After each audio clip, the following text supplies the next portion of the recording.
अगर कोई आकर हमें सरल मार्ग बता दे, सरल का मतलब जहां कुछ करना ना पड़े, जहां भूखे को भोजन न देना पड़े, जहां प्यासे को पानी न देना पड़े, जहां दीन दुखी की सेवा न करनी पड़े, हम वो मार्ग तलाशते हैं। जहां माता पिता गुरु की सेवा न करनी पड़े। अगर कोई कह दे कि माँ बाप की सेवा की जरूरत नहीं है, उन्हें भेज दो वृद्धाश्रम, तुम्हारा स्वर्ग का टिकट हम कंफर्म करा देंगे, आदमी तुरंत भेज देता है। आज वृद्धाश्रम में कोई गाय बैल थोड़े बंधे हैं, आपके ही समाज के कोई बुजुर्ग वहां बैठा है, कोई वृद्ध माताएं बैठी है, उनके भी सपने रहे होंगे, उनके भी ख्वाब रहे होंगे कि बेटा बहू बड़े होंगे, हमारी सेवा करेंगे, लेकिन हमने सस्ता खोजा, हमने सेवा का मार्ग नहीं चुना, हमने सिर्फ और सिर्फ सस्ता मार्ग चुना कि सिर्फ मंदिर जाने से काम बन जाए, भगवान का नाम लेने से काम बन जाए, किसी की पूजा करने से काम बन जाए, कोई नाम जप करने से काम बन जाए। सदगुरु कबीर यहीं आकर के हमें रोकते हैं कि नहीं नहीं, तुम जो मुख से बोलते हो उसको आचरण में भी उतरने दो। मुख से तुम राम का नाम लेते हो, भगवान का नाम लेते हो, उस अनुसार थोड़ा कर्म भी तो कर लो। तुम राम का नाम लेते हो, बहुत अच्छी बात है, धन्यवाद की बात है, लेकिन राम का काम भी तो करो। नाम तुम राम का लेते हो, काम रावण का करते हो। जीवन तुम्हारा रावण की भांति। रावण पत्नी का अपमान करता था, तुम भी वही करते हो, फर्क क्या है? फिर मुख में राम, बगल में छुरी। तुम काटने को तत्पर हो दूसरे को, दूसरे का हक मारने को तत्पर हो, और मुख में तुम राम राम कर रहे हो दूसरों को दिखाने के लिए, ताकि दूसरों को ये धोखा हो जाए कि यह आदमी बड़ा धार्मिक आदमी। धार्मिक हो तो तुम्हारे आचरण में वो धार्मिकता झलकनी चाहिए। अगर धार्मिक हो तो वो धार्मिकता तुम्हारे विचारों में झलकना चाहिए। वास्तव में तुम धार्मिक बनो, ये बाहर का धार्मिक होना ठीक नहीं। तो ऐसे सत्संग से सदगुरु कबीर का साफ संदेश है कि जीवन में, घर घर में, समाज में, राष्ट्र में, संपूर्ण विश्व में अगर ज्ञान का दीप जलाना है तो वो ज्ञान क्या होना चाहिए? वो ज्ञान क्या है? वो ज्ञान वही है जो खुद से खुद का परिचय करा दे और सब में परमात्मा का दर्शन करा दे। वो सच्चा ज्ञान है जो एक चींटी में भी परमात्मा का दर्शन करा दे। लेकिन आज हमारे ही समाज में चींटी मच्छर तो छोड़ो, बड़े बड़े जीवों की हत्या बेरहमी से होती, हम उसमें परमात्मा नहीं देखते। सदगुरु कबीर का ज्ञान आपको वहां से जोड़ता है, विराट से जोड़ता है। कुछ लोगों ने सदगुरु कबीर का ज्ञान का थोड़ा मिसयूज भी किया। अब साहब ने कहा कि मंदिर ना जाओ, तो आदमी ने कह दिया कि कबीर तो मंदिर के विरोधी है।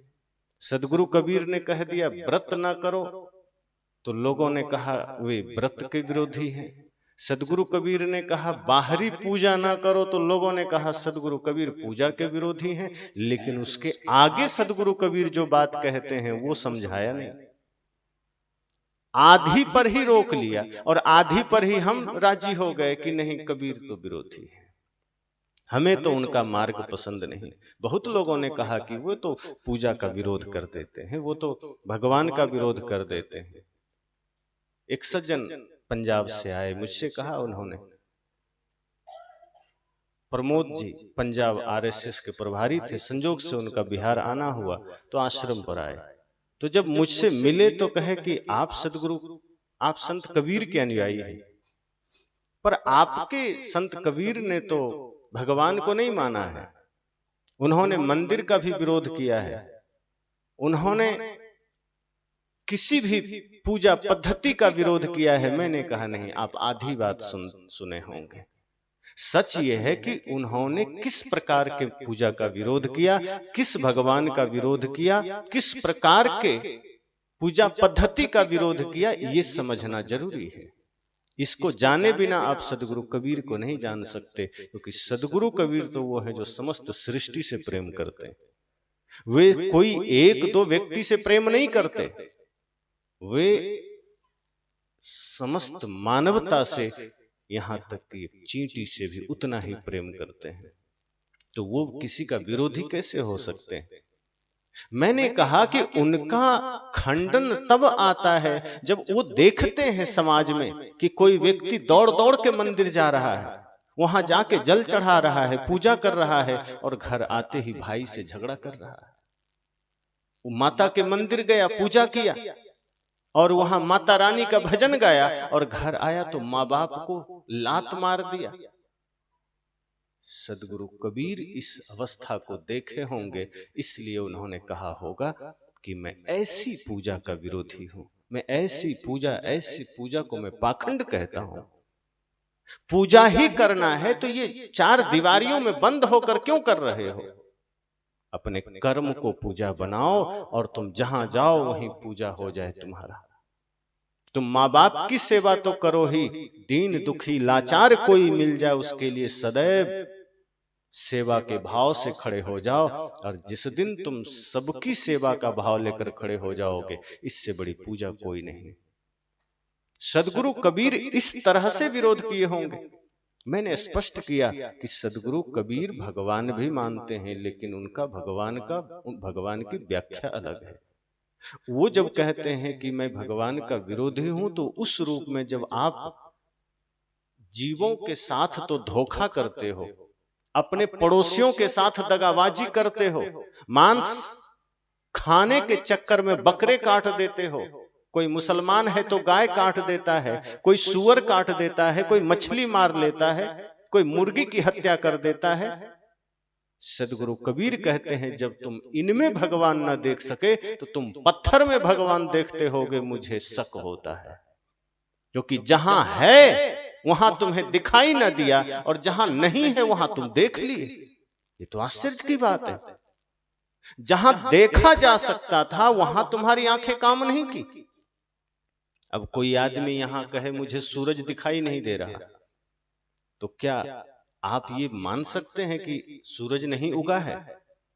आप यह मानेंगे कि नहीं सूरज तो उगा है, ये आदमी अंधा है, क्योंकि सूरज में कोई दिक्कत नहीं, उगा हुआ है। पर जो आदमी अंधा है वो यहां सूरज नहीं देख रहा है, और कोई व्यवस्था करके उसको सूरज ग्रह पर भेज दिया जाए तो देख पाएगा? जब यहां ना दिखा तो सूरज ग्रह पर तो जल के राख हो जाएगा, देख क्या पाएगा? सदगुरु कहते हैं जो जीवों में न देखा, जो आसपास न देखा, भाई में न देखा, माता पिता में न देखा, पड़ोसी में न देखा, वो मंदिर में जाके पत्थर की स्मृति चिन्ह में कैसे देख लिया? वो पत्थर से बने हुए भगवान में कैसे देख लिया? जो जीवों में ना देख सका वो वहां भी ना देख सका, जो जीवों में देख लिया वो सब जगह देख लिया। तो सदगुरु कबीर ने अगर विरोध किया तो वो इस दृष्टि से विरोध किए कि तुम जहां जाकर के बैठ के भगवान भगवान करते हो, वस्तुतः तुम वहां अपने स्वार्थ पूर्ति के लिए जाते हो, तुम वहां भगवान के लिए नहीं जाते हो। तुम्हारी मंदिर की यात्रा भगवान की यात्रा नहीं है कि तुम भगवान से प्रेम करते हो इसलिए भगवान के पास जा रहे हो। कितने लोग हैं जो ये भाव से जाते हैं? ज्यादातर लोग मंदिर ये सोचकर जाते हैं कि मुझे भगवान से प्रेम है। नहीं, भगवान के पास इसलिए जाते हैं कि हे भगवान और खेत खरीद लें, कृपा कर दो, हे भगवान आशीर्वाद दे दो और मकान बना लें, बेटा पोता भी बढ़िया नौकरी में चला जाए और सोना चांदी आ जाए। जिस दिन हमें कुछ पाने की लालसा जगती है हम मंदिर चले जाते हैं, हम भिखारी बन जाते हैं, हम सम्राट कहाँ बन पाते हैं। सदगुरु कहते हैं तुम भगवान से प्रेम कहाँ करते हो? जिस दिन करोगे उस दिन तो तुम्हें सब में नजर आएगा। जिसके हृदय में प्रेम जागृत होगा वो किसी से नफरत नहीं कर सकता है। तो भगवान से पूजा, भगवान से प्रेम है इसलिए पूजा नहीं करते हो, स्वार्थ है इसलिए जाते हो। और गजब की बात तो यह है कि मंदिर जाकर के भी हम अपने लिए तो कुछ मांग लेते हैं कि हमें धन दे दो, पद दे दो। अब मिलता है नहीं मिलता अलग बात है, लेकिन हम वहां जाकर मांगते हैं और कहीं उसी समय पड़ोसियों का ख्याल आ जाए तो हम ये भी कह के आ जाते हैं कि भगवान हमें तो देना, लेकिन पड़ोसी की झोपड़ी में भी आग लगा दे, उसका तो घर भी धस जाए तो अच्छा है, उसका तो नौकरी चला जाए तो अच्छा है। भगवान से आप ये मांग कर आते हैं। और ईमानदारी के साथ बताइएगा, सोचिएगा कितने लोग ऐसे करते हैं। आप भी देखे होंगे कि ज्यादातर लोग अपने पड़ोसियों के लिए सुख की कामना नहीं करते, वो भगवान के द्वार पर जाकर के भी दुख की कामना कराते हैं। अपने लिए सुख, अपने लिए समृद्धि, अपने लिए आनंद, अपने लिए धन, अपने लिए सोना चांदी, अब पड़ोसी के लिए कहेंगे इनको नरक में जगह न मिले। तो हम भगवान से मांगने के लिए जाते हैं, लेकिन भगवान के लिए नहीं जाते हैं, अपने लिए कुछ मांगने जाते हैं। जगत कल्याण के लिए नहीं जाते हैं, राष्ट्र कल्याण के लिए नहीं जाते हैं, समाज उद्धार का ख्याल हो यह सोचकर नहीं जाते हैं कि एक एक व्यक्ति सुखी हो। जहां हमारे ऋषियों ने कहा था सर्वे भवन्तु सुखिनः, सर्वे सन्तु निरामयाः, सर्वे भद्राणि पश्यन्तु मा कश्चित् दुःख भाग् भवेत्। ऋषियों ने क्या कहा? सभी सुखी हो, सभी स्वस्थ हों। और हम क्या कहते हैं? सिर्फ हम सुखी हों, हम ही स्वस्थ हों, और दूसरे की बात आए वो तो और बीमार हो जाए तो अच्छा है, डॉक्टर के यहाँ जाना पड़े तो अच्छा है, पैसा भी उसका खत्म हो जाए, इलाज के बिना मर जाए तो अच्छा है, ये हम सोचते हैं। सदगुरु कहते फिर तो क्या भगवान मानता है? सच में जिस दिन भगवान मानोगे, जहां हो दिखाई देगा चारों ओर। एक आदमी ने कहा कि हम तो मंदिर जाते हैं तो हमें भगवान दर्शन देते हैं। तो उसका पड़ोसी कहा कि ये आदमी इतना पागल है कि माँ को गाली देता है, पिताजी को गाली देता है, पड़ोसी से झगड़ा करता है, झूठ बोलता है और चुपके से शराब पीता है। तो मैंने उनसे कहा कि भगवान आपको दर्शन देते हैं तो उनके दर्शन का फल क्या मिला? माँ को गाली देना, पिता से झगड़ा करना, शराब पीना, पड़ोसियों से गलत काम करना। अगर किसी को भगवान दर्शन दे दिए तो उसका तो जीवन पवित्र हो जाना चाहिए। लोग कहते हैं ना कि गंदा नाला भी गंगा में मिलके गंगा हो जाता है, पवित्र हो जाता है। और तुम भगवान से मिलकर के शैतान कैसे रह गए? तुम भगवान के पास जाकर के भी अपनी बुद्धि कैसे न बदल सके? भगवान से मिलने के बाद तो तुम्हारी बुद्धि चमक जानी चाहिए, भीतर का नफरत मिट जाना चाहिए, तुम्हारी घृणा मिट जानी चाहिए। इसका मतलब धोखा देने के लिए हम कह देते हैं कि भगवान से हम मिल आए हैं, भगवान को हमने देख लिया है। भगवान को जिस दिन देख लोगे सच्चे अर्थों में, सृष्टि में किसी से बैर नहीं रह जाएगा। जिस दिन सच्चे अर्थों में आप भगवान को पहचान लोगे, इस धरती पर एक चींटी से भी आपको उतनी ही करुणा हो जाएगी। ये सच्चाई है। लेकिन हम भगवान के मंदिर जाते हैं, वहां कुछ बड़बड़ा करके चले आते हैं, कुछ मांग कर चले आते हैं, लेकिन भगवान के लिए नहीं जाते, हम अपने लिए जाते हैं। और ऐसे लोगों को सदगुरु कबीर कहते हैं कि न तुम भगवान को जानते हो, न तुम भक्त बन सके हो, तुम भिखारी हो। मैं अक्सर कहा करता हूं कि मंदिरों के बाहर भिखारी बैठते हैं, वो कुछ मांगते हैं आपसे, उन्हें भी पता है कि आप ही देंगे, भगवान नहीं देंगे, इसलिए आपसे मांगते। अगर उन्हें पता होता कि नहीं भगवान देंगे तो आपसे क्यों मांगते? मंदिर के बाहर देखो हजारों भिखारी मिल जाएंगे, आप बड़े बड़े तीर्थों में जाओ, उन्हें अगर ये विश्वास होता कि नहीं भगवान ही देंगे तो आपसे ना मांगते। उन्हें पता है आप देंगे, तो वो आपसे मांगते हैं। और बड़े बड़े सेठ अंदर जाके भगवान से मांगते हैं। बड़ा भिखारी कौन हुआ? एक तो थोड़ा सा मांग रहा है, 2-4 रुपए, पेट भरने को थोड़ा अन्न, और आप वहां क्या मांग रहे हो? एक पेट भरने को मांग रहा है और सेठ अंदर जाकर के पेटी भरने को मांग रहा है कि हमारा पेटी भर जाए। पेट तो भरा हुआ ही, पेट तो इतना भरा है कि पचता नहीं है, डॉक्टर गोलियां देता है, लो ये खाओ तो पचेगा। हम पचाने को सोच रहे हैं, कैसे पचे? सदगुरु कहते ये भ्रम है, धोखा है। मैंने इन्हीं बातों को लेकर उन्हें कहा कि पूजा का ये अर्थ नहीं, भगवान का ये अर्थ नहीं। भगवान का अर्थ है जहां सब में दिखने लगे। ज्यों तिल माही तेल है, त्यों चकमक में आग, तेरा साईं तुझ में जाग सके तो जाग। सदगुरु का ये अमर वाक्य है। वे कहते हैं जिस दिन तुम अपने भीतर उस परमात्मा को देख लोगे, पूरा संसार परमात्मा मय हो जाएगा। फिर तुम बैर किससे करोगे? फिर किससे नफरत करोगे? किससे घृणा करोगे? और अभी तो अपने माँ बाप, अपने भाई से जब तुम प्रेम नहीं कर पाते तो संसार से क्या करोगे? एक ही घर में 10 लोग हैं, 5 लोग हैं, देखो कितने झगड़े रोज हो जाते हैं, कितनी वैमनस्यताएं रोज हो जाती है। कितनी घृणा हम कर लेते हैं, कितनी ईर्ष्या हम कर लेते हैं। अपना बच्चा है तो हम उसके लिए कितना बढ़िया सोचते हैं, और कहीं हमसे छोटा भाई का बच्चा है तो थोड़ा सा मन में 2-4 पॉइंट तो प्रेम कम हो ही जाता है। अगर कुछ अच्छा चीज हमारे पास हो तो हम तो सोचेंगे कि पहले हमारे बच्चे को मिल जाए। जब एक घर में रह करके अपने भाई के बच्चे के लिए इतनी घृणा आ गई, तो सोचो तुम संसार में कहां प्रेम का दर्शन करोगे, परमात्मा का दर्शन करोगे। सदगुरु कहते हैं जरा सजग हो जाना, सावधान हो जाना। ये दुनिया बड़ी भरमाती है, और हम उसी में भरम भरम करके भटक भटक करके सोचते हैं कि यही मेरी पूजा है, यही मेरा जीवन है, यही सब कुछ है, यही तीर्थ है, यही दर्शन है, यही परिक्रमा है। सदगुरु कहते नहीं, इस भ्रम से निकलो, सच्ची पूजा को जानो। मैं पूजा से तुम्हें तोड़ना नहीं चाहता, मैं मंदिर से तुम्हें तोड़ना नहीं चाहता, हटाना नहीं चाहता, मैं व्रत से तुम्हें हटाना नहीं चाहता। सच तो यह है कि मैं विराट व्रत से जोड़ना चाहता हूं। सच तो यह है कि मैं विराट पूजा से जोड़ना चाहता हूं। ये छोटी छोटी पूजा में क्यों अटक गए, ये छोटे छोटे व्रत में क्यों अटक गए। अरे तुम एक दिन पूजा करते हो, मैं तो कहता हूं 2400 घंटे पूजा करो। तुम एक दिन व्रत करते हो, मैं तो कहता हूं पल पल व्रत में रहो।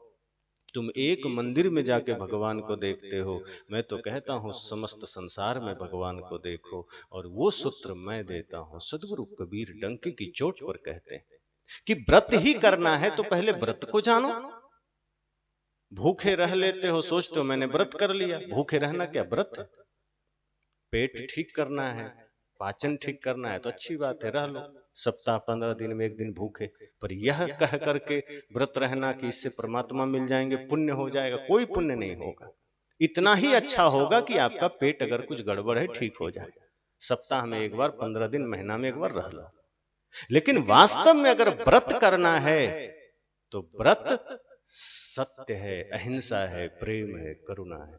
अगर सत्य को धारण किया है, प्रेम को धारण किया है, तो ये व्रत है।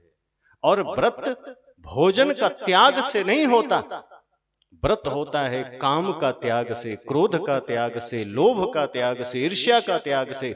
जिस दिन व्यक्ति काम, क्रोध, लोभ, मोह, ईर्ष्या, द्वेष का त्याग कर देता है, उसी दिन वो सच्चा व्रत कर लेता है। अगर आप व्रत करना चाहते हो, उसी दिन से क्रोध का त्याग कर दो, व्रत हो गया। उसी दिन से लोभ का त्याग कर दो, व्रत हो गया। पर हम ऐसा व्रत नहीं करते। सदगुरु कहते हैं, इसीलिए तो मैं कहता हूं तुम व्रत झूठा करते हो। इधर लालच है मन में, कपट है मन में, क्रोध है मन में, छोटी छोटी बातों में क्रोध कर लेते हो, और उधर भूखे बैठे हो दिन भर के हम व्रत कर रहे हैं। नवरात्रि में 9 दिन, और किसी अवसर पर 1 दिन, 2 दिन, एकादशी का 24 घंटे का। कई लोग निर्जला व्रत करते हैं। कहा ये सब करके तुम आखिर पाते क्या हो? अंततः तुम वही क्रोध में लगे हो, वही ईर्ष्या में लगे हो, वही झूठ में लगे हो। और 2 दिन व्रत के बाद अगर कोई मांसाहारी आदमी है, 2 दिन मांस नहीं खाता, तीसरे दिन फिर 2 दिन का पूरा एक के बार ले लेता है। तो मतलब क्या हुआ तुम्हारे व्रत का? 9 दिन तुम व्रत रहे नवरात्रि में, और 10वें दिन इतना बकरा ठूंस लिया कि बेचारा बकरा भी सोचता होगा किसके गले पड़ गए। और तुम सोचते हो कि मैं माता रानी को प्रसन्न कर लूंगा। ये कोई माता रानी तुमसे प्रसन्न होने वाली? एक तरफ कहते हो ये सारी धरती उनकी संतान है, चींटी भी उन्हीं की संतान है। अरे भले आदमी, वो बकरा जिसे तुम खाए हो उसी की संतान थी, तुम उसी के संतान को खाकर उन्हीं को प्रसन्न करने चले। ये कितना बड़ा धोखा। ये मछली भी उन्हीं की संतान है, ये मुर्गी उन्हीं की संतान है, तुम उसे ही काट कर उन्हें ही प्रसन्न कर रहे हो। ये तो ऐसा ही हुआ, आपके ही बेटे को चांटा मारकर कोई कहे आप प्रसन्न हुए क्या? आप क्या कहोगे? प्रसन्न हो गया? आप कहोगे तुम अपना बेटा लाओ, नहीं तो तुम्हें ही 2 चांटा देंगे। हिम्मत कैसे किया मेरे बेटे को मारना? और हम सोचते हैं माता रानी प्रसन्न हो जाएंगी, हमारी मूढ़ताओं से माता रानी प्रसन्न हो जाएंगी। माता रानी प्रसन्न होंगी जब नारी का सम्मान करना सीखो। माता रानी प्रसन्न होंगी जब छोटे छोटे बच्चों में ही देवी भागवत का, भगवती का रूप देखना शुरू कर दोगे। जब आपके होते हुए एक एक स्त्रियां अपने को सुरक्षित महसूस करने लगे, माता रानी प्रसन्न हो गई। जब इन स्त्रियों में दुर्गा का रूप न देख सका, जब इन स्त्रियों में सरस्वती, लक्ष्मी, पार्वती का रूप न देख सका, तो मूर्तियों में क्या देखते हो?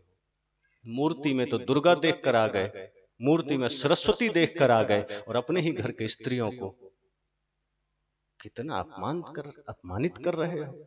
सदगुरु कहते हैं ये पूजा नहीं है।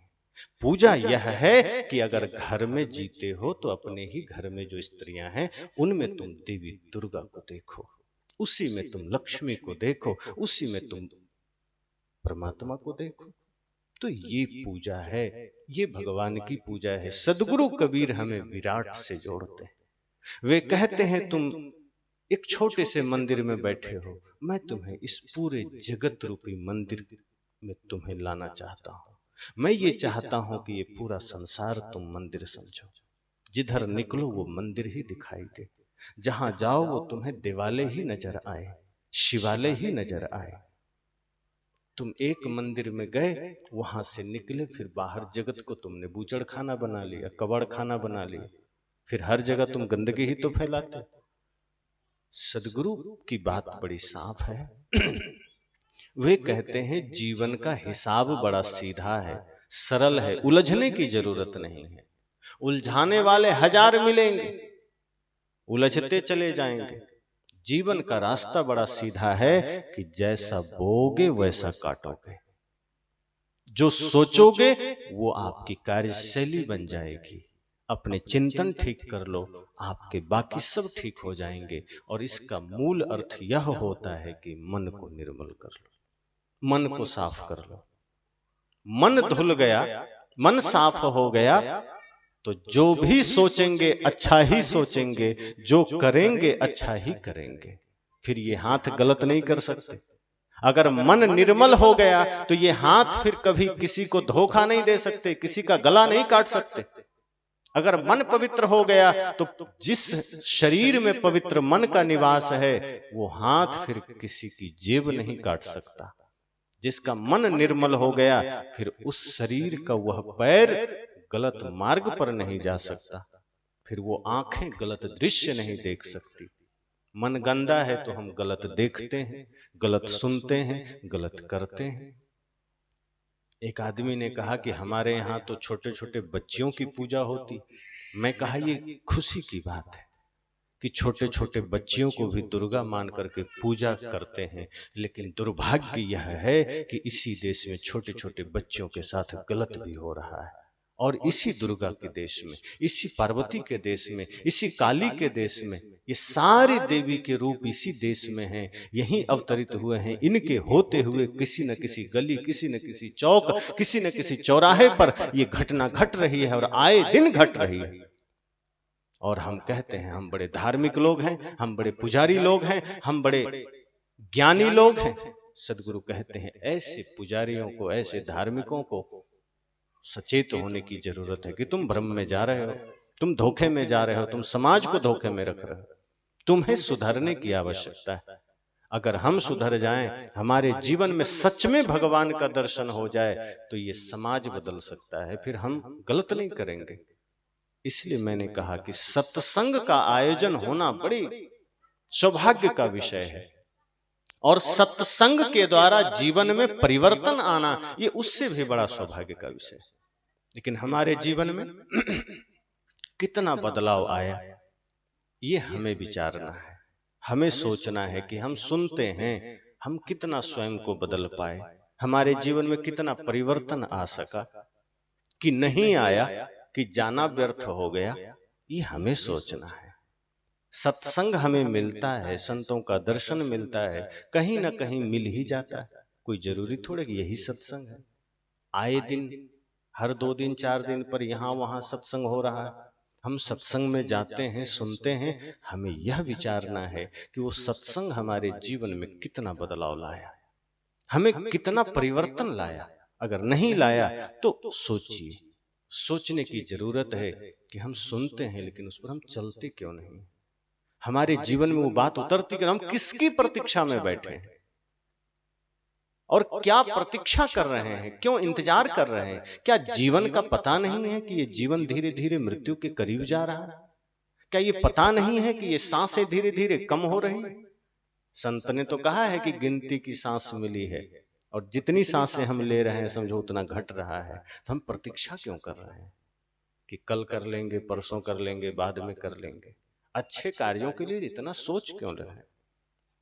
मैंने कहा ना कि बिगड़ने के लिए बहुत सोचना नहीं पड़ता है, आदमी को भटकने के लिए बहुत सोचना नहीं पड़ता है, किताबें नहीं पढ़नी पड़ती है, विद्यालय नहीं जाना पड़ता है। बिगड़ने के लिए तो थोड़ा लापरवाही हो जाए, थोड़ा कुसंग हो जाए, आदमी झट से बिगड़ जाता है। और बिगड़ता भी इतना अच्छा तरीके से है कि समझो को बिगड़ने में पीएचडी कर लेता है, लेकिन सुधरने के लिए कितनी मेहनत करनी पड़ती। एक बच्चा का जीवन थोड़ा सा बिगड़ जाए तो माँ बाप रो रो कर बुरा हाल उनका हो जाता है कि क्या करें, बेटा बिगड़ गया।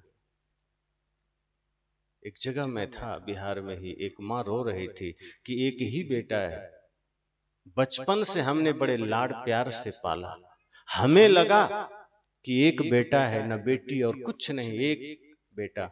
हमें लगा कि अभी एगो पुत्र है, कितना इसको डांटें और क्यों मारें, क्यों अनुशासन करें, जो मर्जी करने देते हैं, जहां मर्जी जाने देते हैं। है तो एक ही पुत्र, सब इसी का होगा धन संपदा, आगे हमारी बात मानेगा, हमारी सेवा करेगा। लेकिन हो गया उल्टा, अनुशासन करना चाहिए था, बच्चे को सही दिशा निर्देश देना चाहिए था, नहीं दिए। परिणाम क्या निकला? एक इकलौता बेटा धीरे धीरे कुसंग में पड़ा, मांस खाना सीखा, शराब पीना सीखा, छोटी उम्र में शराबी बना, मांसाहारी बना। और एक समय आया जब उस माँ को, उस पिता को, जिसने उसके लिए हर चीज ठुकरा दी, परिवार का, समाज का, कि नहीं मेरा बेटा कुछ भी करे, तुम्हें क्या लेना देना, इसको छूट है। एक समय ऐसा आया कि वो बेटा ऐसा आईना दिखाया कि अब मुंह सीधी मुंह बात नहीं करता है। अब वो रोते हैं माता पिता कि कौन सा पाप हमारा जगह है कि आज हमारा बेटा हमसे बात नहीं करता है। एक ही छत के नीचे रहते हैं, बात नहीं करता, एक ही घर में रहते हैं, महीनों हो जाते हैं बात किए, और अगर कुछ करते भी हैं तो झगड़ा होता है, मारने दौड़ता है। अब सोचो, जिनको पुत्र नहीं है वो जगह जगह भटकते हैं कि भगवान, गुरु, माता पुत्र दे दो, और जिनको एक पुत्र है वो बचपन में तो खुश थी कि चलो कितना बढ़िया एक पुत्र है, इसको अच्छा से ये हमारी सेवा करेगा, हम इसको सब पढ़ाएंगे लिखाएंगे। आज ऐसा है कि वही पुत्र होते हुए भी किसी काम का नहीं है, वो रो रहे हैं, परेशान है। उनका कहना है कि ये ना जन्म लेता तो अच्छा था। यहां तक अगर कोई मां सोच ले तो सोचो कि वो क्या दशा होगी, कहां उसकी यात्रा होगी। तो ये क्या हो रहा है? सत्संग नहीं मिला, संस्कार नहीं मिला, सही परवरिश नहीं मिला, तो बिगड़ने में देर नहीं लगी, बिगड़ गया। मैं यही आप सबसे कहना चाहता हूं कि सत्संग को हृदय में बढ़िया से संजो के रखिएगा। अगर सत्संग हृदय में रहा तो आप जो संस्कार अपने बच्चों में देखना चाहते हो वो आप दे पाएंगे, कोई दूसरा थोड़े देगा।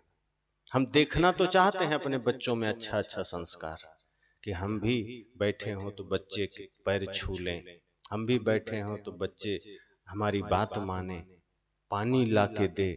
लेकिन वो बच्चा उल्टा करता है, संत कहते हैं उसके लिए आपको सजग होने की जरूरत है, आपको सावधान होने की जरूरत है, वरना कब थोड़ी सी असावधानी आई और बच्चा बिगड़ जाएगा। और बच्चा तो छोड़ो, यहाँ जवान बिगड़ जाते हैं, यहाँ बूढ़े बिगड़ जाते हैं, थोड़ा सा असावधान हुए कि जीवन बिगड़ जाता है। सदगुरु कहते हैं कि मन नचाता है, थोड़ा सा लगाम ढीला करोगे, जैसे घोड़ा लगाम ढीला करो तो लेके भाग जाता है, इसी तरह ये मन घोड़ा है, इस पर ज्ञान का, वैराग्य का लगाम कसना पड़ता है, विवेक का लगाम कसना पड़ता है। अगर मन को ढीला किए तो कब बुराई में चला जाएगा पता भी नहीं चला। फिर हजार सत्संग करो, सुधरने का चांस नहीं। बिगड़ने के लिए सत्संग की जरूरत नहीं पड़ी, अर्थात कोई आयोजन की जरूरत नहीं पड़ी, लेकिन सुधरने के लिए फिर सैकड़ों सत्संग सुन लो फिर भी जीवन नहीं बदलता। तो मैंने कहा कि सत्संग हमें किस रूप में बदल सकता है, इसके लिए हमें सोचना है कि यह सत्संग सौभाग्य से आयोजित होता है। जो लोग करते हैं वो धन्यवाद के पात्र होते हैं। वो अपने लिए तो करते ही हैं, साथ साथ एक ऐसी व्यवस्था कर देते हैं कि समाज में भी जागृति आ सके, समाज के लोग भी लाभ ले सके। तो इस क्षेत्र में जो ये सत्संग आपको मिला है, ये समझना कि ये सत्संग का दीप हर किसी के हृदय में जले और आप फिर औरों के हृदय में जलाइए, फिर वो औरों के हृदय में जलाएगा। जैसे एक दिया प्रकाशित हो जाए तो कितने दिए प्रकाशित हो जाते, और दिया बुझा हो तो बुझा हुआ दिया दूसरे को कैसे जलाएगा। एक जला हुआ दिया भी आ जाए तो उससे लाखों दिए जला सकते हैं। एक व्यक्ति का जीवन बदल जाए तो वो लाखों लोगों का जीवन बदल सकता है। इसलिए मैंने कहा कि ये कितना सौभाग्य का विषय है और इसे हमें जाने नहीं देना है, क्योंकि ये सत्संग हमें वास्तविकता से परिचय कराता है, सच्चाई से परिचय कराता है। सदगुरु कबीर झूठी बात नहीं करते, वो सुनी सुनाई बात नहीं करते हैं, वो किस्से कहानी नहीं कहते हैं। सदगुरु कबीर जीवन की यथार्थ कहते हैं, सत्य कहते हैं। आज क्या जरूरी है वो बात करते हैं। वो किस्से कह कह के हमें उलझाते नहीं, हमें जगाते हैं। वो हमारी परंपराओं को पोषित भी नहीं करते हैं। वे कहते हैं जहां तुम्हारी परंपरा झूठी होगी हम खंडित भी करेंगे, भले ही दुख लगे तो लगे। पर जो गलत होगा, जैसे कई लोग कहते हैं ना कि हमारे यहाँ बलि प्रथा चलती है, परंपरा से चलती है। सदगुरु कहते हैं फिर तुम छोड़ो उसे। तो लोग कहते हैं परंपरा से है, कैसे छोड़ दें। सदगुरु कहते हैं परंपरा से है तो क्या हुआ, हिंसा गलत है, छोड़ो। बाप दादा करते थे, वो भूल कर बैठे, तुम वही भूल करोगे। वो हिंसा कर दिए, वो गलत कर बैठे, वो गलत किए, तुम वो गलती मत करो। सदगुरु कबीर हमें सजग करते हैं कि कुछ भी गलत हो रहा हो, चाहे वो किसी भी समाज में हो रहा हो, किसी भी परंपरा से चला आया हो, उसे ठीक करने की आवश्यकता है। परंपरा का नाम देकर के हम पीछे नहीं हट सकते, परंपरा का नाम देकर के हम गलतियों से भाग नहीं सकते कि हाँ हम गलती करके भाग लें। सदगुरु कहते नहीं, तुम्हें लौटना पड़ेगा, अपने जीवन को ठीक करना पड़ेगा। इसीलिए कई बार लोग कहते हैं कि सदगुरु कबीर बहुत कड़वा बोलते हैं, पर ध्यान रखना, अगर किसी को शुगर हो जाए तो उसको चीनी नहीं खिलाया जाता। जिसको शुगर हो जाए उसको चीनी खिलाएंगे, उसको करेला का जूस दिया जाता है, नीम का जूस दिया जाता है।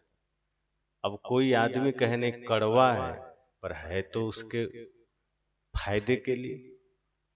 कड़वा पीने में लगेगा, लेकिन अगर करेला या नीम का जूस पी लेंगे तो शुगर ठीक हो जाएगा, घाव ठीक हो जाएगा, स्किन प्रॉब्लम ठीक हो जाएगा। पर कोई आदमी पीने से भागे तो उसमें उसकी गलती है ना। सदगुरु कबीर की बातें शुगर बढ़ाने वाली नहीं है, हमारी बीमारी बढ़ाने वाली नहीं है। पर समस्या क्या है कि उन बीमारियों के साथ हम इतना लंबा समय जी लेते हैं कि हम उसे खुद ही ठीक होने नहीं देना चाहते। हम खुद ही उसको पोषित करते रहते हैं। साहब कहते नहीं, बीमारी ठीक करो। मनुष्य हो, तुम में संभावना है, तुम खुद परमात्मा बन सकते हो। तुम में संभावना है, तुम समाज सुधारक बन सकते हो। माताओं में संभावना है, वो युग निर्माता बन सकती। एक ऐसी मां बन सको कि आपका पुत्र जगत कल्याणकारी मार्ग को चुन सके, विश्व का उद्धारक बन सके, समाज का उद्धारक बन सके। लेकिन हम उनकी बातों को कहां समझते हैं। सदगुरु कबीर हमें बार बार जगाने का प्रयास करते हैं। सदगुरु कबीर हमें झकझोरते हैं कि मान्यताओं को छोड़ो, भ्रम को छोड़ो, पाखंड को छोड़ो। और हम हैं कि उसी को पकड़े हैं, हम हैं कि उसी में जकड़े हुए हैं, हमसे छूटता ही नहीं। कुछ हो जाए तो हम वही भ्रम पाखंड की बातों में लग जाते, वही छल में लग जाते हैं। सत्य के प्रति हमारी कोई चेष्टा नहीं होती, कोई प्रयास नहीं होता। सदगुरु कहते हैं जरा सत्य को समझो, और समझने के लिए ज्यादा वक्त भी नहीं है कि कल समझ लेंगे। ये जीवन थोड़ा है, आज प्रयास करो। ये संसार के लिए तो बड़े प्रयास कर लिए, लेकिन ये हाथ ना आएंगे, ये साथ ना जाएंगे। जो साथ जा सकता है वो प्रयास अब शुरू करो, अब वो कोशिश शुरू करो। इसलिए मैंने कहा कि ये सत्संग बड़ा अद्भुत है। सत्संग का अर्थ है सत्य का संग। और सत्य क्या है कि जो तीनों काल में कभी बदले नहीं, वो सत्य है। और वो सत्य आत्मा है। और जो आत्मा को जान ले, जो आत्मा को पहचान ले, वही परमात्मा हो गया। अर्थात जो स्वयं को जान लिया वही ज्ञानी है, वही परमात्मा है। और जो अपनी आत्मा को स्वयं को जान लिया वही दूसरों में भगवान को देख लेता है। हमें दूसरों में भगवान इसलिए नहीं दिखाई देता कि हम खुद से ही दूर हैं। हमें दूसरों में अच्छाई इसलिए नजर नहीं आता कि हम खुद की ही अच्छाई से दूर हैं। जो आदमी अपने भीतर गंदगी को पालता है वही दूसरे में गंदगी तलाशता है। जो खुद अपनी गंदगी को मिटा लेता है वो दूसरे में कभी गंदगी नहीं देखता, बल्कि वो चाहता है कि हम तो अपनी गंदगी को मिटाए ही हैं, समाज को भी धीरे धीरे अपने प्रयासों से, अपने उद्देश्यों से, अपने श्रम से, मेहनत से गंदगी से मुक्त कर दें, साफ कर दें। हम अपने भीतर के दोषों को, हम अपने भीतर के बुराइयों को पहले मिटाएं। सत्संग हमें यह इशारा करता है। सत्संग का मतलब ये नहीं कि सुने और कहीं गए तब हम दूसरों को समझाने लगे कि तुम तंबाकू छोड़ देना। अब अपना चुपके से खा रहे हैं, लेकिन अब प्रवचन देना है कि तुम बीड़ी छोड़ देना। कहते ना, एक पंडित जी थे, वो दूसरे को कहते थे कि देखो शराब नहीं पीना चाहिए, शराब पीना धार्मिक दृष्टि से पाप है। अब मंच पर पंडित जी कहते थे ऐसा सत्यनारायण व्रत कथा कहने के समय। एक बार वो अपने कमरा में बैठे थे कथा कहने से पहले, तो कुछ यजमान पहुंच गए, कहे पंडित जी आपसे मिलना है। तो पंडिताइन जी ने कहा कि अभी पंडित जी तैयारी कर रहे हैं कथा कहने का। कहा बहुत जरूरी है। कहा रुक जाइए 10 मिनट, अभी तैयारी में है। कहा नहीं हमको अभी मिलना है। पंडिताइन ने कहा ठीक है, तो कमरे में चले जाइए। जब यजमान वहां गए तो देखते हैं पंडित जी शराब पी रहे हैं। अब तो सब लोग हक्का बक्का रह गए, पंडित जी को काटो तो खून नहीं। कहे मंच पर तो हम भाषण देते थे कि शराब नहीं पीना चाहिए, आज हम ही पकड़े गए हैं, अब क्या होगा। कहा ये क्या है पंडित जी, आप तो कहते हैं शराब नहीं पीना चाहिए। कहा पीना तो नहीं चाहिए, हम भी नहीं पीना चाहते हैं, लेकिन ये पी लेते हैं तो कथा कहने का मूड बन जाता है, इसलिए पी रहे हैं। लोगों ने कहा अब तुम जैसे पंडित से बढ़िया तो हम ही हैं, तुम तो पाखंडी हो, अपना शराब चुपके से पी रहे हो और दुनिया को संदेश दे रहे हो शराब मत पियो। ये ज्ञान तुम्हारे लिए नहीं है क्या? दूसरों को सिखा रहे हो, अपने जीवन को कब सिखाओगे? उसी गंदगी में तुम जी रहे हो, उसी बुराई में तुम जी रहे हो। पहली बात है खुद को जगाओ। हम उन लोगों ने कहा कि तुमसे बढ़िया तो हम हैं कि कम से कम हम परिवार में रह रहे हैं, ज्ञान का ढोंग नहीं करते हैं, पुजारी होने का घमंड नहीं करते हैं, शास्त्र पढ़ने का घमंड नहीं करते हैं। तुम तो कहते हो हम वेद जानते हैं, गीता जानते हैं, कुरान पुराण सब जानते हैं, भगवान को जानते हैं, पूजा करते हैं और भगवान के सबसे निकट रहते हैं। तुम जो हमको दोगे हम भगवान को दे देंगे, और तुम शराब पी रहे हो। तुमसे बढ़िया तो हम हैं। यही तो आज संसार का खेल है, आज यही हो रहा है। बहुत ऐसे महात्मा है मंच पर आकर कहेंगे लहसुन प्याज मत खाना, तो क्यों भाई? तो सुनिएगा कथा में कई लोग कहेंगे वो कुत्ता का नाखून है लहसुन। अब सोचो कुत्ता का नाखून और लहसुन में फर्क नहीं है, नाखून और लहसुन एक ही चीज है। लेकिन अब बुद्धि मारी गई है, कहता है कि लहसुन और नाखून एक ही चीज है। कोई तो और कुछ कुछ बोलता है, मैं बोल नहीं सकता, इतना मूर्ख सब है। और नहीं खाना कहता है, लेकिन उसका भोजन उसके बिना नहीं बनता है, चुपके से बना खाता है। और जनता को, समाज को कहेगा नहीं खाना चाहिए। सदगुरु कबीर यही विवेक की बात करते हैं कि देखो लहसुन प्याज जमीन में उगता है और वो कोई पाप का भोजन नहीं है, न वो कुत्ता का नाखून है। साधक को मना किया जाता है और उसका कारण सिर्फ इतना है कि वो तामसी होता है। इसलिए जो साधक हैं, ध्यानी हैं, उनको मना किया जाता है कि तुम सात्विक जीवन जीते हो तो ज्यादा ऊर्जा वाली चीजें मत लो, ज्यादा तमस वाली चीजें मत लो, वरना क्रोध आ जाएगा। साधना में थोड़ी बाधा होगी तो संत लोग मना करते हैं साधकों को कि प्याज मत खाना, लहसुन मत खाना, लेकिन अविवेकी लोग उसको कुछ और कह के जोड़ते हैं। तो कुछ का कुछ हमारे समाज में हमें बता दिया जाता है और हम फिर उसी को फॉलो करने लग जाते हैं, उसी का अनुसरण करने लग जाते हैं। और हमारे सदगुरु कबीर की परंपरा में खास करके जो इस तरह के ज्ञान देने वाले संत हैं, मानवतावादी संदेश देने वाले संत हैं, चाहे वो संदेश उपनिषदों में निहित तो हो, चाहे वो गीता में हो, चाहे कभी भगवान बुद्ध ने दिया, महावीर जी ने दिया, चाहे किसी काल में सदगुरु कबीर के अतिरिक्त गुरु नानक देव ने, रैदास जी ने दिया, वो सारे ज्ञान मानव के जीवन से जुड़ा है, हमारे आपके जीवन से जुड़ा है, मानवतावाद से जुड़ा है, एक एक व्यक्ति में ही परमात्मा निहित है इस भाव से जुड़ा है, हमारे एक एक खान पान से जुड़ा है, हमारी दिनचर्या से जुड़ा है, हमारे जीवन जीने के तरीके से जुड़ा है। तो लोग कह देते हैं कि मांस मत खाओ, मछली मत खाओ, और पता चला जो कह रहा है वही पीछे मांस खा रहा है। कितने ऐसे सन्यासियों का वीडियो आता है जो मंच से कहता है मांस मत खाना, और अपना जब चुपके खड़ा होगा तो कहेगा मुर्गी के बिना हमारा काम नहीं चलेगा। अब सोचिए कितना दो तरह का व्यवहार है। साहब कहते हैं रास्ता दिखाने वाला अगर रास्ता भटक जाए, रास्ता दिखाने वाला अगर पाप के मार्ग पर चल रहा है तो ये समाज कभी सही दिशा नहीं पकड़ सकता है। इसलिए सर्वप्रथम जो मार्ग दिखाने वाला है उसका जीवन सही मार्ग पर होना चाहिए, उसका चित्त, उसका चिंतन सही मार्ग पर होना चाहिए। इसीलिए मैंने कहा कि ऐसा नहीं है कि कुछ भी कह दो और हम कह के निकल जाएंगे, पहले हमारे जीवन में होना चाहिए। हम यहां से जो कुछ भी सुने हम सोचें कि पहले हमें बदलना है, पहले हमें परिवर्तित होना है। कई लोग सुनते हैं और फिर बाहर जाकर लोगों को सुनाते हैं कि देखो झगड़ा मत करना, प्रेम से रहना, कोई गुजर जाए तो क्यों रोना। ऐसे ही एक घर में कोई गुजर गया तो पड़ोस में एक आदमी था, बड़ा सत्संगी था, वो सुनाता बहुत था। वो पहुंच गया, कहा अरे क्यों रोते हो, आत्मा तो अजर अमर है और शरीर मरण धर्मा है, शरीर बदल गया, इसमें रोने की क्या बात है, रोते क्यों हो।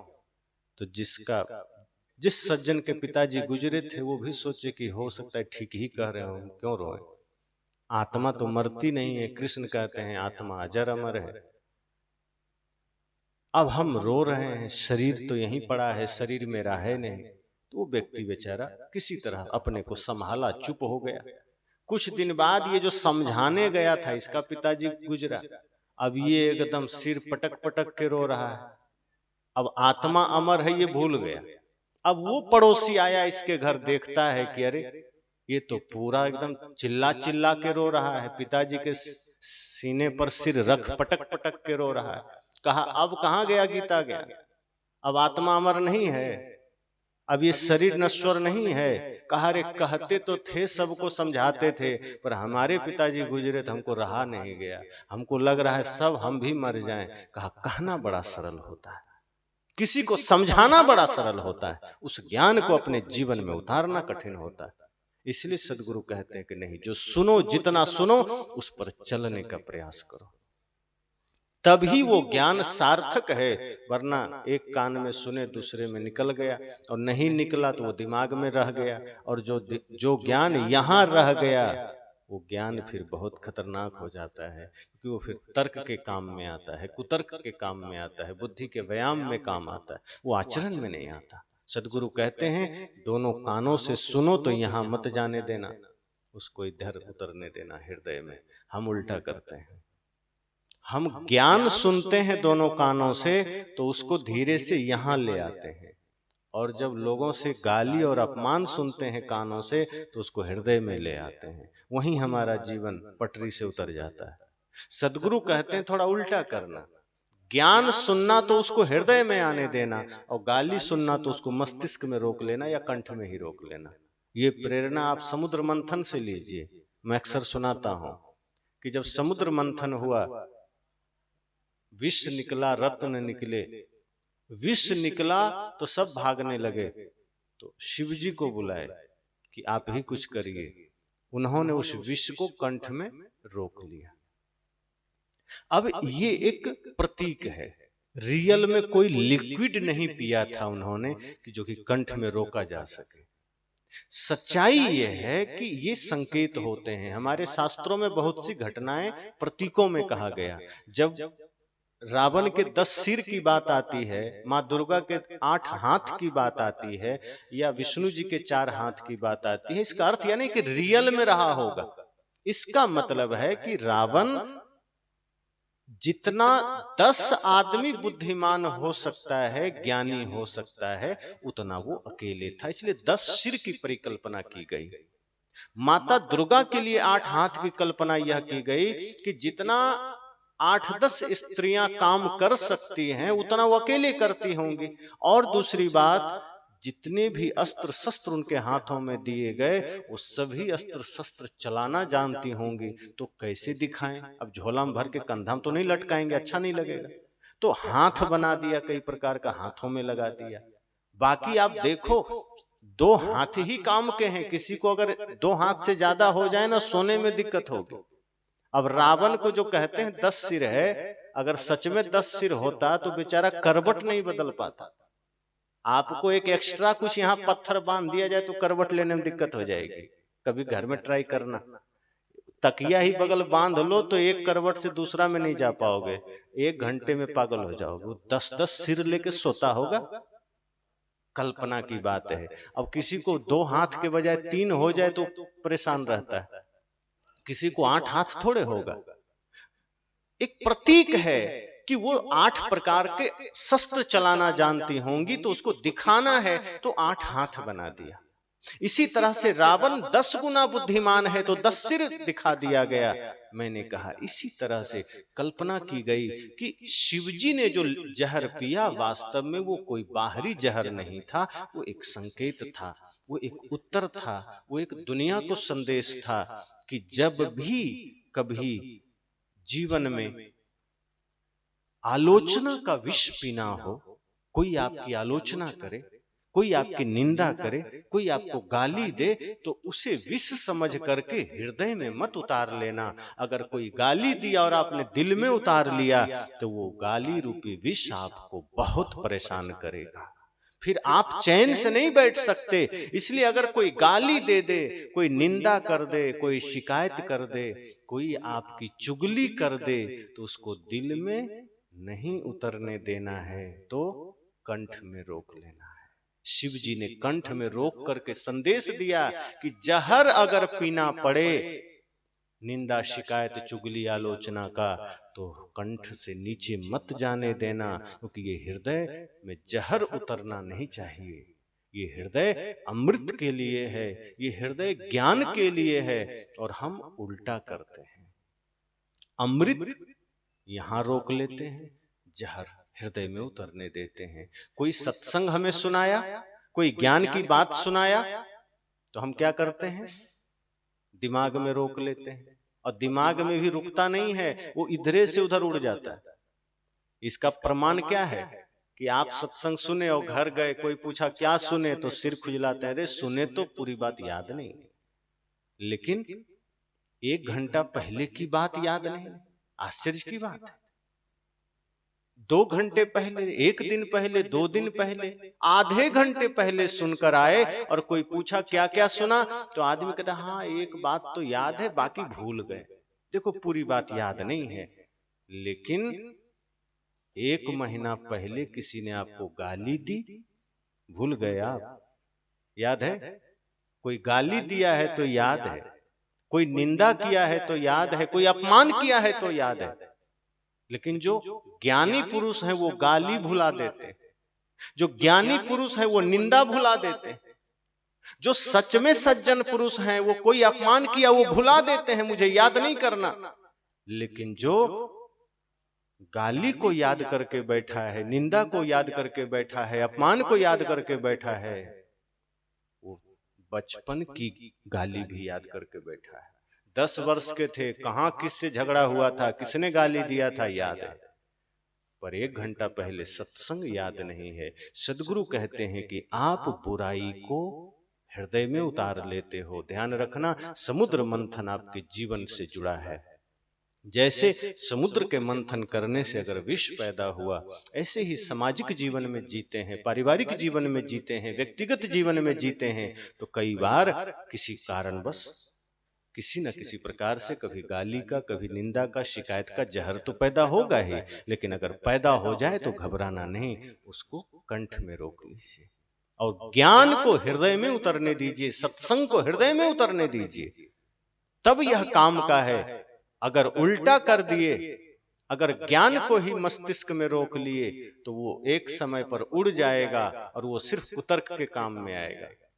इसलिए फिर आप बोलने लगेंगे, फिर धीरे से आप अपने आप से दूर हो जाएंगे। जो आदमी ज्ञान को दिमाग में रखता है वो बोलना ज्यादा शुरू कर देता है।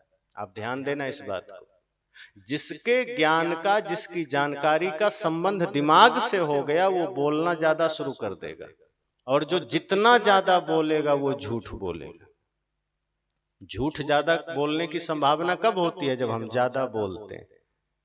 और जब हम कम बोलते हैं, विचार करके उतना ही नपातुला बोलते हैं, तब हम सत्य बोलते हैं। फिर हमारे सत्य बोलने की संभावना बढ़ जाती है। तभी तो साहब ने कहा कि बोलना का सो बोलिए रे भाई, बोलत ही सब तत्व नसाई। बोलत ही सब बाढ़ु विकारा। साहब कहते हैं कि बोलने से ही विकार बढ़ने लगते हैं, बहुत बोलना भी ठीक नहीं। तो साहब ने क्या कहा कि अच्छी बातें सुनो, ज्ञान की बातें सुनो, सत्संग की बातें सुनो, अपने कल्याण की बातें सुनो, तो हृदय में उतारना, तब जीवन बदलेगा। और निहारिए कि अगर कोई कमी है अपने भीतर तो हमें ठीक करना है। अपने अपनी तरफ देखिए कि क्या दोष हमारे भीतर है। क्या मैं किसी की बुराई देखता हूं? क्या मैं किसी को गाली दे देता हूं? क्या मैं झूठ बोल देता हूं? क्या मैं कोई दुर्व्यसन करता हूं? कुछ भी अगर बुराई है तो आंखें बंद करके झांकिए, चिंतन करिए, मंथन करिए। जैसे एक व्यापारी अपना बही खाता देखता है, अपना बिजनेस देखता है, एक एक दिन भर की एक एक गतिविधि की चर्चा करता है, समीक्षा करता है, जांच करता है कि हमने हमारा व्यापार कैसा चलाया, हमारा बिजनेस कैसा चला। अगर कुछ अच्छा हुआ तो और अच्छा करना है, कुछ घाटा हुआ, कुछ गलत हुआ तो कल ठीक करके फिर से सही से करना है। सदगुरु कहते हैं रोज सोने के समय अपने जीवन की समीक्षा करिए।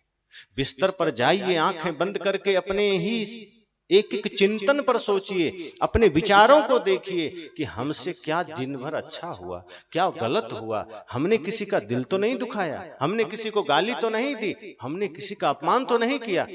अगर लगे कहीं कि हमसे कोई भूल हुई है, हमसे कोई चूक हुई है, तो सजग हो जाइए, होश में आ जाइए कि ये भूल अगर हमने किया है तो कल का सूरज अगर हम देख पाए, कल ये भूल नहीं करेंगे।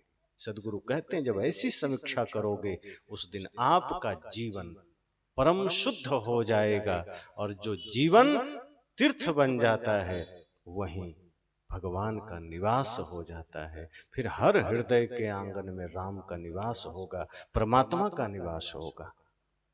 हम आंगन गंदा कर लें, आप अपने ही घरों में दरवाजे पर गोबर इकट्ठा कर दो, या सड़क में झाड़ू लगा करके दरवाजे पर डाल दो, तो कोई अतिथि आएगा तो आपके घर में नहीं जाएगा, वो घुसना ही नहीं चाहेगा। कहेगा कैसे लोग हैं, सारा झाड़ू लगा के दरवाजे पर डाल दिया। वो आना भी चाहेगा तो पहले बाहर से लौट जाएगा या फोन करेगा कि भैया ये दरवाजे पर इतनी गंदगी क्यों रखे हो। सोचो अगर हम अपने हृदय में गंदगी रखेंगे तो परमात्मा आएंगे क्या हृदय में? जागृत होगा? भगवान आपके हृदय में बैठेंगे? नहीं बैठेंगे। पवित्र स्थान चाहिए, पवित्र निवास चाहिए। सदगुरु कबीर जब कहते हैं कि हृदय में राम बैठा है, तो बैठा कहाँ है? उसे बैठाना है, उसे जागृत करना है।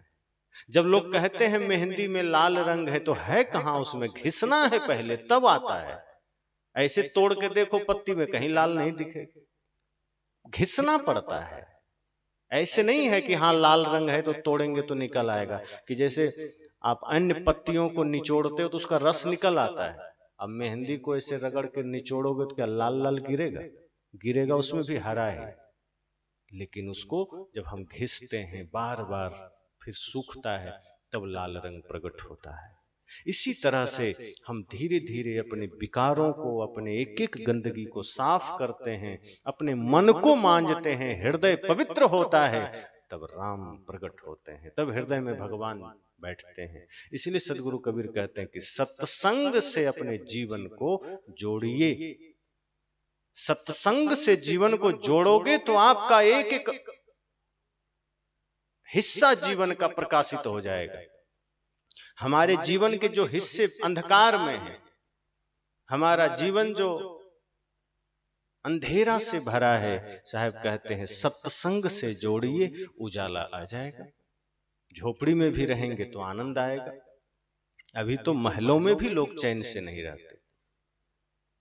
एक बड़े ही सेठ आदमी को मैंने सुना, बड़ा सेठ आदमी, वो कहे जब गरीब थे तो बच्चे पास बैठते थे, साथ में भोजन करते थे, हम लोग एक साथ खाते थे, टहलने साथ जाते थे, खेत में काम करने सब जाते थे।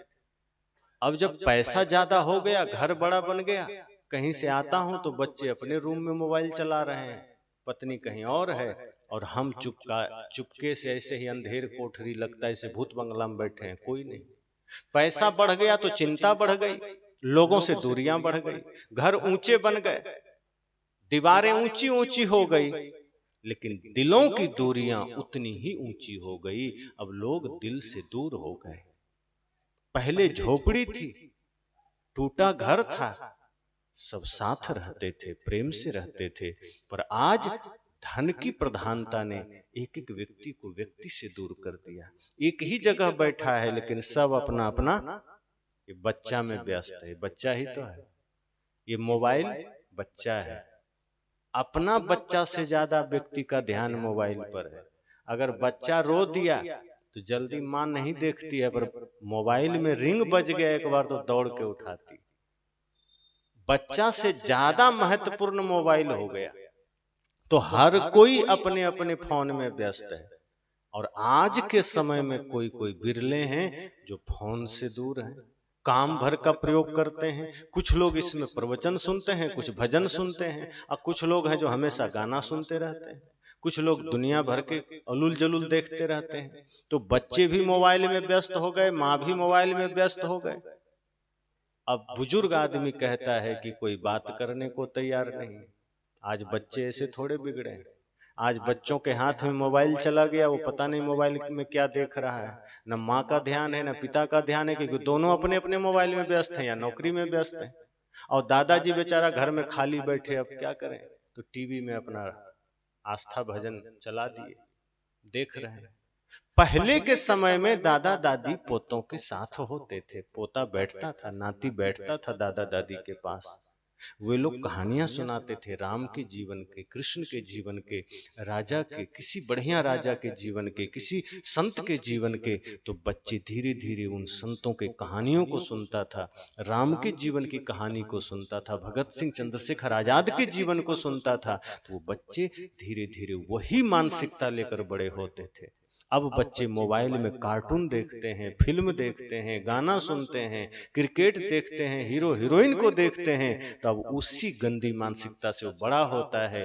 दादा दादी से दूर हो गया, फिर धीरे धीरे माता पिता से दूर हो गया, फिर वो समाज से दूर हो गया, देश से दूर हो गया, और पैसा और वो एक साथ हो गया। बस अब दुनिया में कोई नहीं, हम दो हमारे दो, माता पिता भी छोड़ दिया। सदगुरु कहते हैं ये सत्संग आपको फिर से प्रकाशित करेगा। ये जो दिलों की दूरियां बढ़ी है, आप घर ऊंचे बना लिए, मंदिर ऊंचे बना लिए, ये ऊंचाइयां दर्शाती है कि चलो आपने भौतिक विकास तो किया है, लेकिन दिल कितना छोटा हो गया। कभी सोचा है? पहले हमारा दिल बड़ा होता था, हमारे लोग बड़े, इसीलिए यहां कहा कि अतिथि देवो भव। भारत की संस्कृति रही है कि भूखे को भोजन, प्यासे को पानी, द्वार पर आए का सेवा स्वागत। लेकिन अब हमारा दिल इतना संकुचित हो गया, इतना छोटा हो गया कि अपने भाई से नफरत, माँ से नफरत, पिता से नफरत, पड़ोसी से नफरत, हमें किसी से बनता ही नहीं। हम किसी के साथ बैठ के खाना ही नहीं चाहते। 3 भाई घर में हैं, तीनों अलग अलग खाएंगे। बड़ा भाई आया, उसको भोजन मिला, खा के निकल लिया, दूसरा आया खा के निकल लिया, तीसरा आया खा के निकल लिया। बहुत कम घर अभी बचे हैं जहां भाई पिता के साथ भोजन करते हैं, वरना सब अलग अलग खाएंगे, मोबाइल लेके अपने अपने कमरे में चले जाएंगे। सदगुरु कहते हैं ये जीवन अंधकार से भर गया, ये समाज अंधकार से भर गया। आज आवश्यकता है इस सत्संग से पुनः समाज को प्रकाशित करने का। ये सत्संग इसी उद्देश्य से रखा गया है। और जो समाज में विकृतियां आई है, जो समाज में समस्याएं आई है, उसका कारण हमारा ही कर्म है, हमारा ही मन है। बहुत सी बातें हैं जिसे हमें समझना है कि कहां से हमारा रास्ता बिगड़ा है, कैसे हमारा जीवन जीने का ढंग बिगड़ा है, किस तरह से हमारी स्थितियां बिगड़ी है, हमें उस पर सोचना है। ये सत्संग आपको एक अच्छा सा सुगम मार्ग देगा, सत्संग आपको प्रकाशित करेगा। इसलिए हम सबको यह विचार करना है कि ये सत्संग 2 दिन का रखा गया। आज पहला दिन है, आपने बहुत सुंदर सुंदर भजनों का आनंद लिया। हमारे गुरु शरण जी से बहुत प्यारा भजन गाते हैं। उसके बाद सत्संग पर मैं चर्चा कर रहा हूं कि सत्संग क्यों आयोजित होता है, सत्संग कैसे हमें सही दिशा देता है, हम कैसे सत्संग को अपने हृदय से जोड़ सकते हैं, कहाँ हम चूक करते हैं और हम सत्य से, सत्संग से, भगवान से दूर हो जाते हैं। हम मंदिर जाके भी मंदिर से दूर हैं, हम व्रत करके भी व्रत से दूर हैं। मैंने कहा ना कि आप व्रत करो लेकिन व्रत से कोई लेना देना नहीं, आप मंदिर जाओ लेकिन मंदिर से हम दूर हैं। पर सदगुरु कबीर का यह ज्ञान हमें सत्संग से भी जोड़ता है, मंदिर से भी जोड़ता है, व्रत से भी जोड़ता है, भगवान से भी जोड़ता है। बल्कि सदगुरु कबीर का ज्ञान तो आपको भगवान बना देता है, जोड़ता क्या है। और जगह तो आपको कहेगा कि आपको भगवान मिल जाएंगे। सदगुरु कबीर एक ऐसे संत हैं जो कहते नहीं, जो मैं कह रहा हूं इस पर अगर तुम चले तो तुम भगवान हो जाओगे। सोचो कितनी बड़ी बात सदगुरु कबीर कहते, और ये कोई हवा की बात नहीं है। अगर सदगुरु कबीर के बताए मार्ग पर आप चलना शुरू कर दोगे तो साहब कहते तुम परमात्मा हो जाओगे, तुम ही राम बन जाओगे, तुम ही ब्रह्म बन जाओगे, शिव बन जाओगे। एक आदमी ने कहा मैं शिव जी की पूजा करता हूं, दर्शन होंगे? मैं कहा शिव जी की पूजा करते हो, दर्शन होंगे? ये तो ऐसी ही बात है जैसे कोई आदमी कहे कि मैं आंखों से संसार को देखता हूं, क्या कभी मेरी आंखें मुझे दिखेंगी? कैसे देखोगे? जो आंख से तुम संसार को देख रहे हो, वो आंख तो तुम्हारे पास ही है, फिर उसे तुम कैसे देखोगे? जो सबको देख रही है उसे देखा नहीं जा सकता, जो देख रही है उसको कैसे देखोगे? जिस शिव की तुम पूजा कर रहे हो, अगर तुम कहते हो दर्शन होगा, मतलब पहली बात तो तुमने मान लिया कि वो अलग है, और जो बाहर हैं वो तो जड़ हो गए, क्योंकि वो दृश्य हो गए, देखने का विषय हो गए, दर्शन का विषय हो गए, और जो जड़ हो गए वो मिल भी गए तो बिछुड़ भी जाएंगे। पहली बात तो ये सोचो कि शिव तुमसे अलग कब हुए, शिव से तुम अलग कब हुए? वो तुम में ही हैं, बस उन्हें जागृत करना है अपने भीतर, और अपने भीतर जगा लोगे तो सब में देख पाओगे। लोग कहते हैं कि हमें सब में भगवान क्यों नहीं दिखते? क्योंकि अभी अपने में ना देख सका, क्योंकि अभी स्वयं को ना जागृत कर सका। जब अपने भीतर के राम को देखने लगोगे तो संसार में राम दिखेंगे। मैंने कहा ये सत्संग आपको जागृत करेगा।